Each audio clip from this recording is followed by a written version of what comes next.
ونعوذ بالله من شرور أنفسنا ومن سيئات أعمالنا من يهده الله فلا مضل له ومن يضلل فلا هادي له ونشهد أن لا إله إلا الله وحده لا شريك له ونشهد أن سيدنا ونبينا ومولانا محمدا عبده ورسوله صلى الله تعالى عليه وعلى آله وأصحابه وبارك وسلم تسليما كثيرا أما بعد فأعوذ بالله من الشيطان الرجيم بسم الله الرحمن الرحيم لقد كان لكم في رسول الله أسوة حسنة لمن كان يرجو الله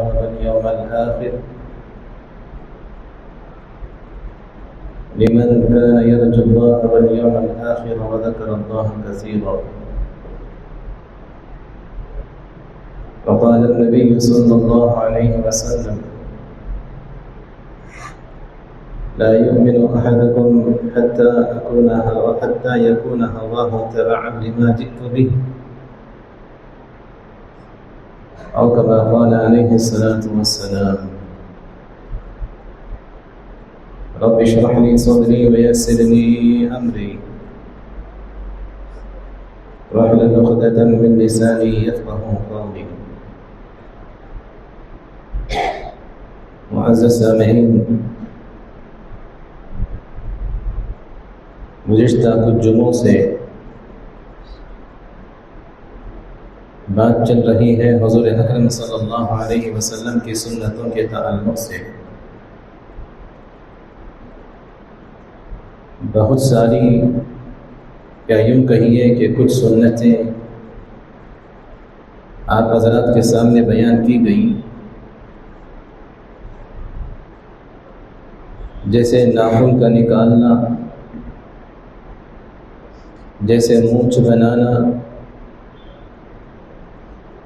جیسے اپنے بغل کے بالوں کو صاف کرنا، ناف کے بالوں کو صاف کرنا، ناک کا صاف رکھنا، کلی کرنا،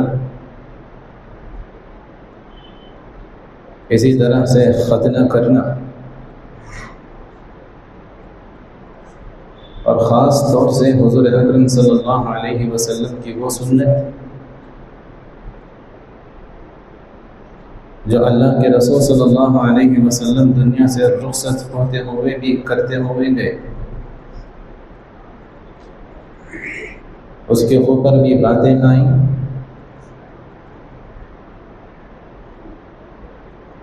میں نے گزشتہ جمعہ حضرت عائشہ رضی اللہ عنہا کی وہ روایت آپ کے سامنے بیان کی تھی کہ اللہ کے رسول صلی اللہ علیہ وسلم نے آخری لمحات میں جس سنت کو کیا تھا وہ اللہ کے رسول صلی اللہ علیہ وسلم کی سنت تھی مسواک.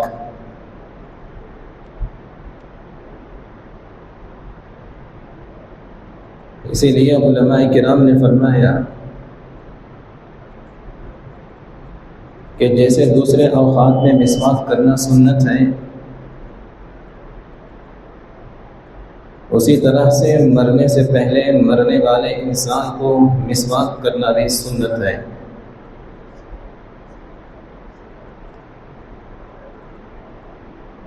مر رہا ہے، اللہ تبارک و تعالیٰ کے دربار میں حاضر ہوگا، اپنے آپ کو پاک صاف رکھنا،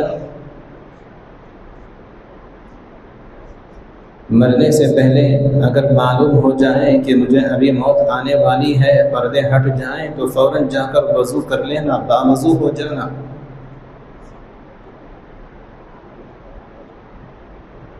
یہ بھی شریعت کا حکم ہے. اور اسی طرح سے اللہ کے رسول صلی اللہ علیہ وسلم کے عمل سے بھی معلوم ہوتا ہے کہ مرنے سے پہلے مسواک کرنا یہ بھی شریعت کا حکم، اللہ کے رسول صلی اللہ علیہ وسلم کی سنت ہے. حضرات صحابہ کرام رضی اللہ عنہم اجمعین کا طریقہ الگ تھا ہم لوگوں سے۔ اللہ کے رسول صلی اللہ علیہ وسلم کے صحابہ حضور اکرم صلی اللہ علیہ وسلم کی ہر ادا کو، اللہ کے رسول صلی اللہ علیہ وسلم کے ہر عمل کو فوراً اپنی زندگی میں لانے کی کوشش کرتے تھے۔ کسی کام کو کرتا ہوا انہوں نے دیکھا کہ اللہ کے رسول صلی اللہ علیہ وسلم نے یہ کام کیا، فوراً وہ کام شروع کر دیتے، اور کسی کام کو دیکھا کہ اللہ کے رسول صلی اللہ علیہ وسلم نے اس کو چھوڑ دیا، صحابہ کرام بھی فوراً اس کو چھوڑ دیتے۔ بخاری شریف میں حضرت عبداللہ بن عمر رضی اللہ عنہما روایت کرتے ہیں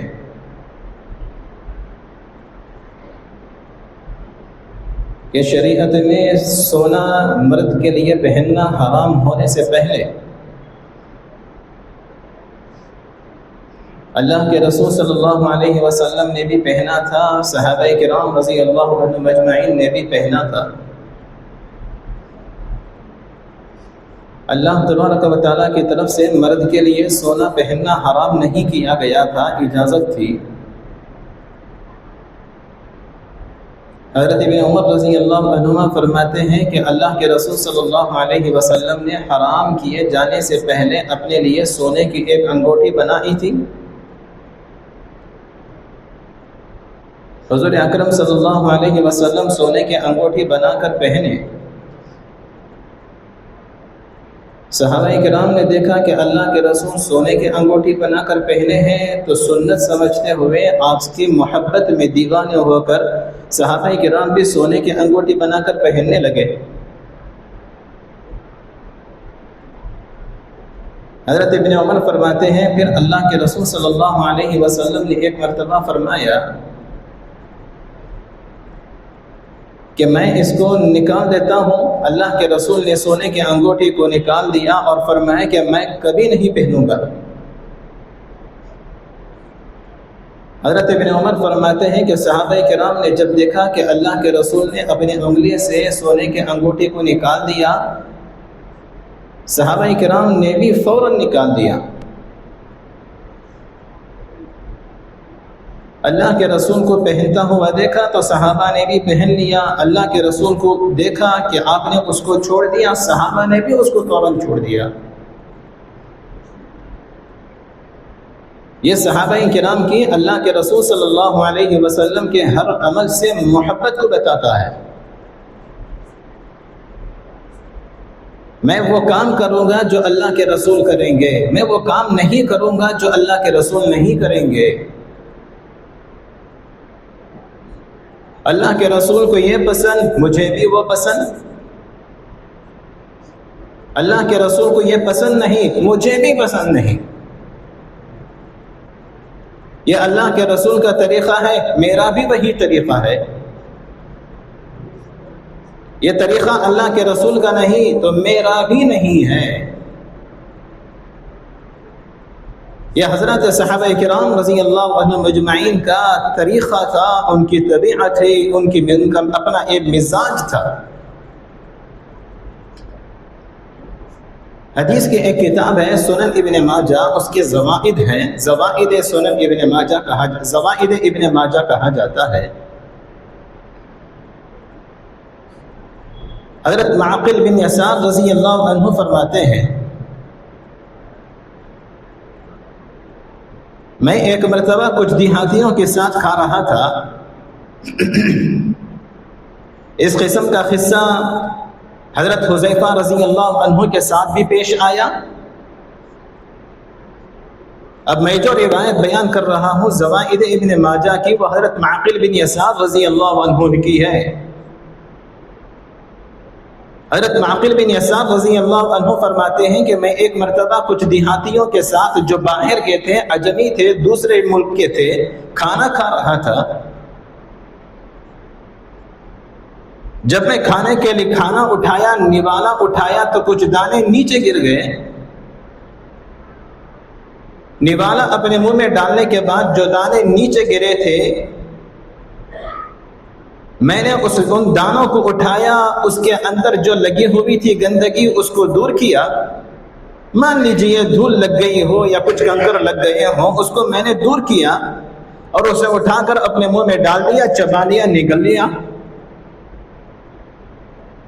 جو اجمی لوگ تھے انہوں نے گھور کر مجھے دیکھا، مجھے دیکھ کر پھر اس کے بعد آپس میں ایک دوسرے کو گھورنے لگے، گویا وہ اپنی آنکھوں سے یہ بتا رہے تھے کہ یہ کون سا طریقہ ہے۔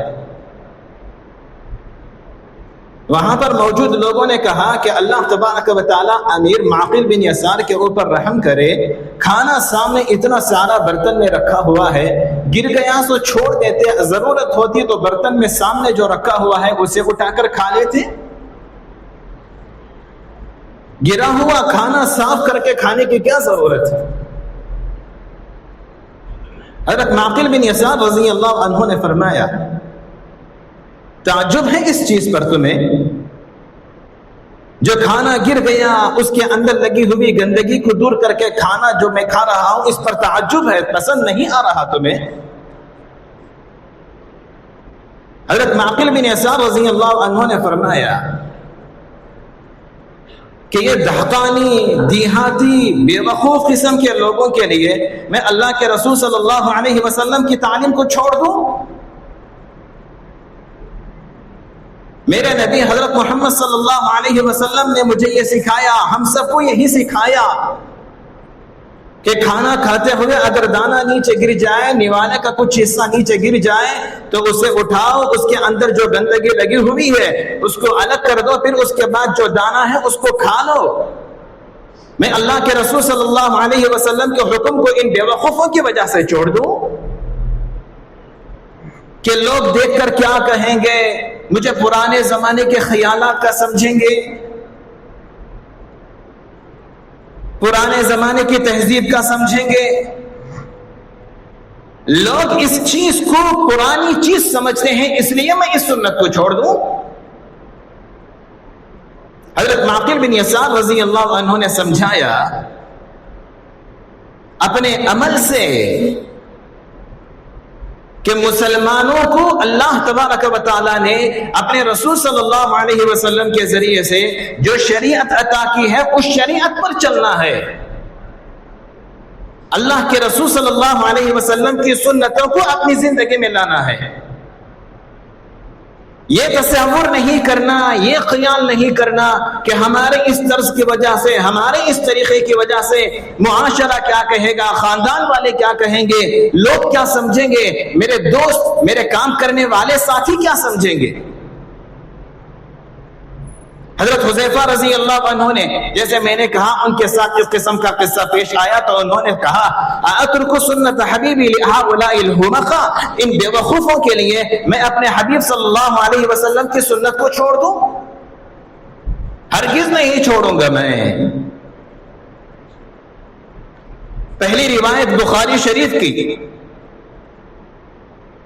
حضرت ابن عمر رضی اللہ عنہما کی، اس سے یہی بات سمجھ میں آئی، کام وہ کرنا ہے جو اللہ کے رسول کو پسند تھا، کام وہ نہیں کرنا ہے جو اللہ کے رسول کو ناپسند تھا۔ میں بات کر رہا تھا مسواک کی۔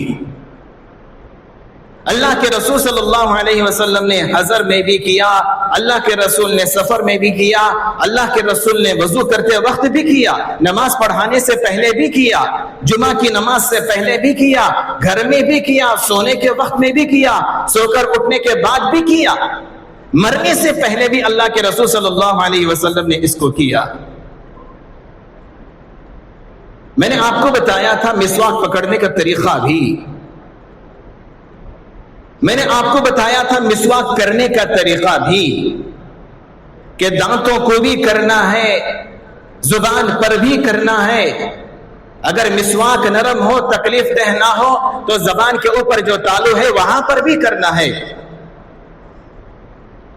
عجیب و غریب فوائد اس کے لکھے گئے،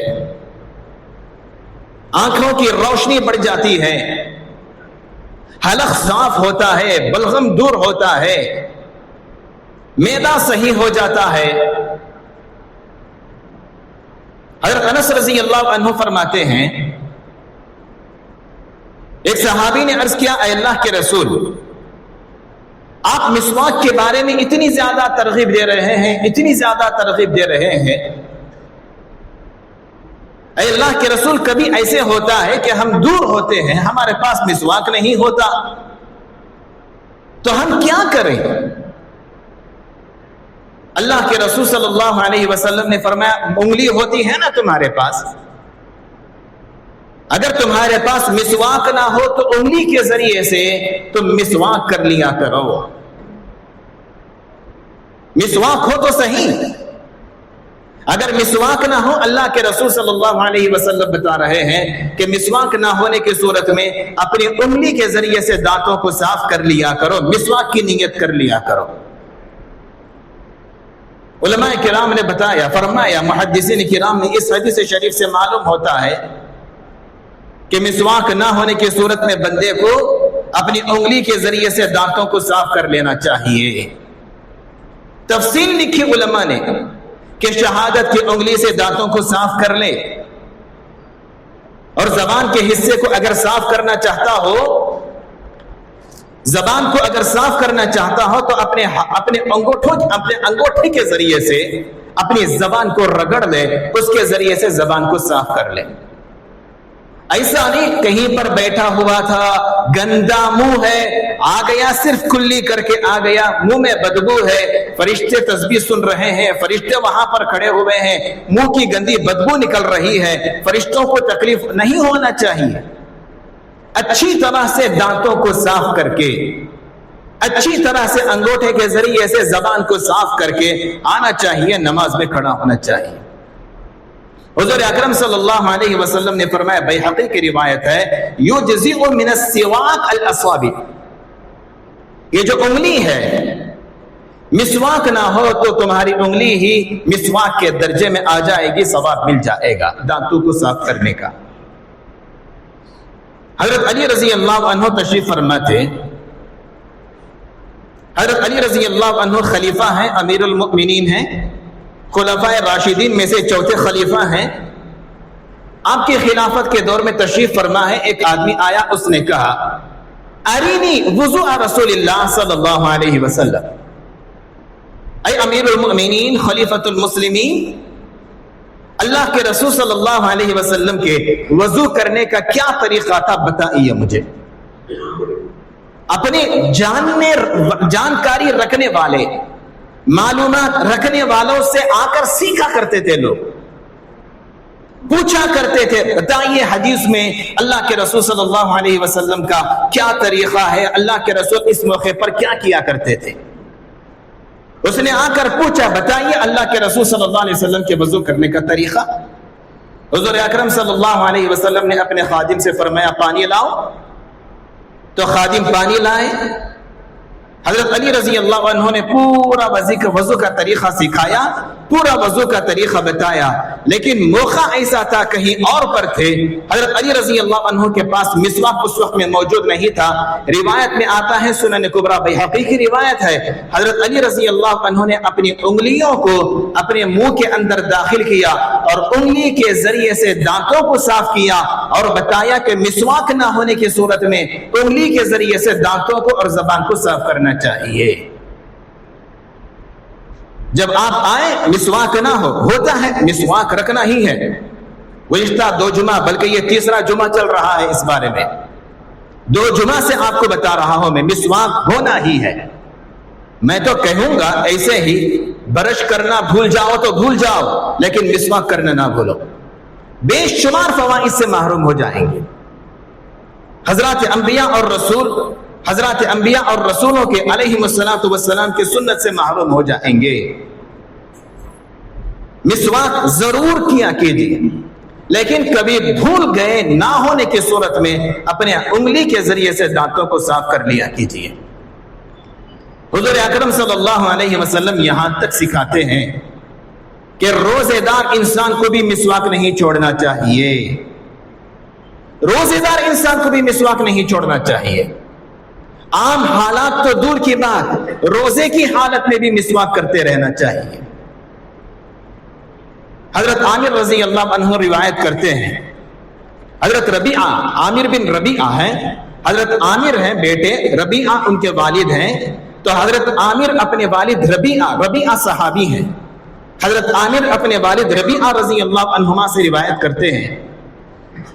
حضرت عامر بن ربیعہ روایت کرتے ہیں کہ ربیعہ رضی اللہ عنہ نے میرے والد نے کہا، کیا کہا؟ ترمذی کے یہ الفاظ دیکھیں، رأیت النبی صلی اللہ علیہ وسلم ما لا احصی یتسوک وہو صائم، میں نے اللہ کے رسول صلی اللہ علیہ وسلم کو روزے کی حالت میں مسواک کرتا ہوا اتنا دیکھا ہوں، اتنا دیکھا ہوں، اتنا دیکھا ہوں کہ شمار ہی نہیں کر سکتا۔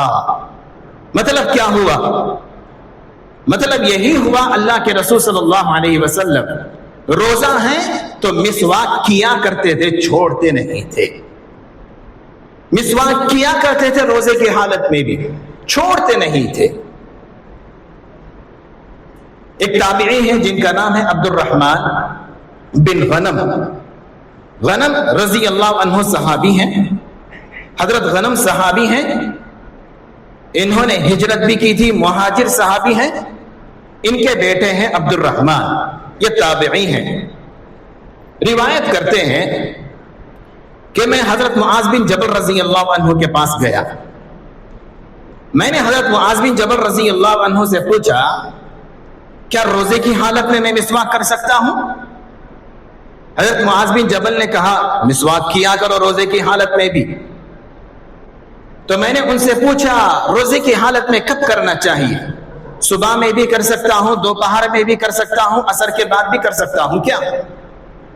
حضرت معاذ بن جبل رضی اللہ عنہ نے کہا جب چاہے کرو، صبح میں بھی کرو، دوپہر میں بھی کرو، عصر میں بھی کرو، روزے کی حالت میں تم کر سکتے ہو۔ تو عبد الرحمن بن غنم نے کہا کہ روزے دار کے منہ سے جو بو نکلتی ہے، روزے دار کے منہ سے جو بو نکلتی ہے وہ اللہ کے نزدیک تو مشک سے زیادہ پسندیدہ ہے، خوشبودار ہوتی ہے۔ اللہ کو تو میں روزے کی حالت میں مسواک کر لوں تو بدبو چلے جائے گی نا۔ علماء کرام نے فرمایا کہ دیکھو جو روزے کی حالت میں نکلتی ہے نا وہ منہ سے نہیں، معدہ خالی ہونے کی وجہ سے نکلتی ہے، معدے سے نکلتی ہے، منہ کی بدبو الگ ہوتی ہے۔ تو فرمایا حضرت معاذ بن جبل رضی اللہ عنہ نے دیکھو تم یہ بات کہہ رہے ہو، اللہ کے رسول صلی اللہ علیہ وسلم نے فرمایا ٹھیک ہے منہ سے نکلنے والی جو بو ہوتی ہے اللہ کے نزدیک مجھ سے زیادہ خوشبودار ہوتی ہے، پسندیدہ ہوتی ہے، مگر میں نے اللہ کے رسول صلی اللہ علیہ وسلم کو روزے کی حالت میں مسواک کرتے ہوئے دیکھا ہے۔ اللہ کے رسول نے خود کہا ہے کہ منہ سے نکلنے والی بو اللہ کے نزدیک مجھ سے زیادہ خوشبودار اور پسندیدہ ہوتی ہے۔ اللہ کے رسول خود بھی کیے ہیں روزے کی حالت میں، معلوم ہوا کہ روزے کی حالت میں بھی تمہیں مسواک کرنا چاہیے۔ وضو سے پہلے کرنا، نماز سے پہلے کرنا، کہیں محفل میں جا رہے ہوں تو مسواک، سونے سے پہلے مسواک، گھر میں داخل ہونے کے بعد مسواک، سو کر اٹھو تو مسواک، مرنے سے پہلے بھی مسواک۔ کسی کو آپ نے دیکھا ہے، ہر ایک کو نصیب نہیں ہوتا یہ، کسی کو آپ نے دیکھا ہے مرنے سے پہلے مسواک کیا ہو اطمینان سے، پھر اس کے بعد وہ لا الہ الا اللہ محمد الرسول اللہ پڑھ کے آرام سے دنیا سے رخصت ہوا ہو؟ جو اس کی تیاری کرتا ہے نا، جو زندگی میں اپنی اللہ کے رسول صلی اللہ علیہ وسلم کی سنتوں کو اپنی زندگی میں لگایا رہتا ہے نا، مرنے کے وقت میں اسے وہی چیز یاد آتی ہے۔ کتنے بڑے بڑے علماء کرام کو دیکھا مر رہے ہیں، جیسے ہی مرنے سے پہلے پردہ ہٹا فوراً جاتے ہیں، وضو کر کے بیٹھ جاتے ہیں، بیٹھ کر کلمہ پڑھ کر دنیا سے رخصت ہو جاتے ہیں۔ جی ہاں ہوتا ہے، جو بندہ جس کی عادت بنایا رہتا ہے اپنی زندگی میں، مرتے وقت بھی اسی طرح سے دنیا سے رخصت ہوتا ہے۔ ہر ایک کو نصیب نہیں ہوتا، ہر ایک کو نصیب نہیں ہوتا۔ اللہ تبارک و تعالیٰ سے عاجز بن کر جب مانگتے ہیں نا یہ سب چیزیں، اے اللہ موت کے وقت مجھے کلمہ نصیب فرما، موت کے وقت میں مجھے باوجود دنیا سے رخصت ہونے کا موقع نصیب فرما، موت کے وقت میں مجھے مسواک کرتا ہوا آخری مرتبہ سنت ادا کرتا ہوا جاؤں، ایسا میرا مقدر نصیب فرما۔ جو اللہ سے بھیک مانگتا ہے نا دنیا میں رہتے ہوئے زندگی میں، اسے یہ سب چیزیں نصیب ہوتی ہیں، ہر ایک کو نصیب نہیں ہوتی۔ مانگ لیجئے جو مانگنا ہے، ابھی حیات باقی ہے، مانگ لیجئے جو اللہ تبارک و تعالیٰ سے مانگنا ہے، ابھی حیات باقی ہے، ابھی حیات باقی ہے۔ اللہ ہم سب کو نصیب فرمائے، اللہ ہم سب کو یہ چیز نصیب فرمائے۔ آپ ذرا پیچھے جا کر دیکھیں، اللہ کے جو اولیاء تھے، اللہ کے جو پسندیدہ اور برگزیدہ بندے تھے، آپ مجھے بتائیے آج کے حساب سے ایک دینار کتنا ہے؟ دیکھ لیجئے جا کر۔ علامہ شعرانی رحمت اللہ علیہ اپنی کتاب میں لکھتے ہیں، اللہ کے ایک بہت بڑے ولی کامل گزرے ہیں، علامہ شبلی نعمانی رحمت اللہ علیہ، سفر میں تھے، نماز کا وقت آیا، وضو کرنے کے لیے بیٹھے، مسواک نہیں ہے، پریشان ہو گئے، بے چین ہو گئے، مسواک کے بغیر وضو، مسواک کے بغیر وضو، وضو میرا بغیر مسواک کے، تلاش کیا نہیں مل رہا ہے، باہر تھے اپنی جگہ سے، نہیں مل رہا ہے، نہیں مل رہا ہے مسواک۔ پھر پتا چلا حضرت فلاں جگہ پر یہاں ہے، لیکن وہ انسان دینے کے لیے تیار نہیں ہے۔ کہا کہ اس سے پوچھو کتنے میں دے گا، پوچھو اسے ایک مسواک جو اس کے پاس ہے وہ کتنے میں دے گا۔ اس نے کہا میں دوں گا لیکن آپ کو 1 دینار دینا پڑے گا۔ مسواک کتنے میں ملتی ہے؟ 25 روپے 30 روپے نا، 25 روپے 30 روپے میں مسواک تو مل ہی جاتی ہے۔ سنت اتنی عظیم لیکن قیمت معمولی، عظیم سنت، تمام انبیاء اور رسولوں کی سنت، 1,24,000 انبیاء اور رسولوں کی سنت علیہم الصلوۃ والسلام، لیکن اس سنت کو پانے کے لیے صرف کتنی قیمت خرچ کرنی پڑے گی؟ صرف 25 روپے 30 روپے، اس سے زیادہ تو نہیں ہوتا ہے۔ 25 روپے میں میں نے ہی خریدا ہے، اس سے زیادہ تو نہیں ہوتا ہے، چھوٹی سی چیز لیکن درجہ اس کا بہت بڑا۔ اللہ کے رسول نے فرمایا مسواک کر کے نماز پڑھتا ہے، ایک نماز کا اللہ تبارک و تعالی 70 نمازوں کا ثواب عطا فرماتے ہیں۔ 25 روپے خرچ کیا، ایک مسواک 2 مہینے 3 مہینے 4 مہینے تک چلتی ہے۔ 25 روپے ایک مسواک 5 مہینے 6 مہینے تک چلتی ہے، اور ہر نماز سے پہلے کیا تو ہر نماز کا 70 نمازوں کا ثواب اس کو ملتا ہے۔ دیکھ رہے ہیں اللہ تبارک و تعالیٰ، اسے کہتے ہیں بہانے سے اللہ تبارک و تعالیٰ اونچے اونچے درجے اور بڑا بڑا ثواب عطا فرماتے ہیں۔ اگر ہم پھر بھی نہ کریں تو محروم ہیں۔ علامہ شبلی نعمانی رحمہ اللہ نے کہا اس سے پوچھو کتنے میں دے گا؟ اس نے کہا دوں گا 1 دینار دینا پڑے گا۔ ملتی ہے 25 روپے میں، آج کے حساب سے دیکھیں تو 1 دینار 280 پر 3 روپے چل رہا ہے۔ جو چیز 25 روپے میں ملنے والی ہے اس نے کہا میں 280 روپے میں آپ کو دوں گا۔ علامہ شبلی نعمانی رحمہ اللہ نے فرمایا لے تیرا 1 دینار، رکھ لے تیرے 280 پر 3 روپے، 25 روپے کی چیز 280 روپے میں خریدا، لیا، پانی میں بھگویا، چبایا، مسواک کیا، وضو کیا، پھر نماز پڑھی۔ وہاں پر جو لوگ موجود تھے ہم جیسے ہی، کہا حضرت بیوقوف معلوم ہوتے ہیں، 25 روپے کی چیز 280 روپے میں کوئی خریدتا ہے کیا ضرورت ہے حضرت؟ یہ سب بعد میں لے لیتے اپنے علاقے میں جا کر 25 روپے میں جو معمولی دام ہے وہ اس میں خرید لیتے ہیں۔ علامہ شبلی نعمانی رحمہ اللہ نے جو فرمایا وہ ہم سب کے لیے عبرت ہے۔ فرمایا قیامت کے دن اگر اللہ تبارک و تعالیٰ مجھ سے پوچھے اپنی دولت ہر جگہ تو خرچ کرتا ہے، میرے نبی کی سنت کو زندہ کرنے کے لیے تو نے خرچ کیوں نہیں کیا، تو میں کیا جواب دوں گا؟ کیا کہا؟ قیامت کے دن اگر اللہ مجھ سے پوچھے اپنی دولت ہر جگہ تو خرچ کرتا ہے، میرے نبی کی سنت کو زندہ کرنے کے لیے تو نے میری دی ہوئی دولت کو کیوں خرچ نہیں کیا؟ یہ کیا جواب دوں گا میں؟ 25 روپے اگر ہم سنت کو زندہ کرنے کے لیے خرچ نہیں کیے، گاڑی خرید رہے ہیں، موبائل خرید رہے ہیں، بہتر کپڑے خرید رہے ہیں، عمدہ گھروں کے اندر عمدہ قالینوں پر سو رہے ہیں، کیا فائدہ اس دولت کا جو اگر ہم سنت کو زندہ رکھنے کے لیے خرچ نہ کریں؟ پابندی کیجئے اس کی، خود بھی کیجئے سنت کی پابندی۔ مسواک لائیے ہمیشہ کے لیے اپنی زندگی میں، اپنی بیوی کو اس کی پابند بنائیے، اپنے گھر کے تمام افراد کو پابند بنائیے۔ میں گزشتہ جمعہ بھی کہا تھا، اس جمعہ بھی کہتا ہوں، اگر کسی کو آپ اپنے دوست یا اپنی بیوی کو، اپنے بچوں کو کوئی تحفہ دینا چاہتے ہیں، مسواک کا تحفہ دیجیے، عادت بنا لیجیے مسواک کا تحفہ دینے کی۔ اس سنت کو ہمیشہ کے لیے زندہ رکھیے، اس کو ختم ہونے نہ دیجیے۔ اللہ تبارک و تعالیٰ سے دعا فرمائے اس پر عمل کی ہمیں توفیق عطا فرمائے۔ آمین وآخر دعوانا الحمدللہ رب العالمین۔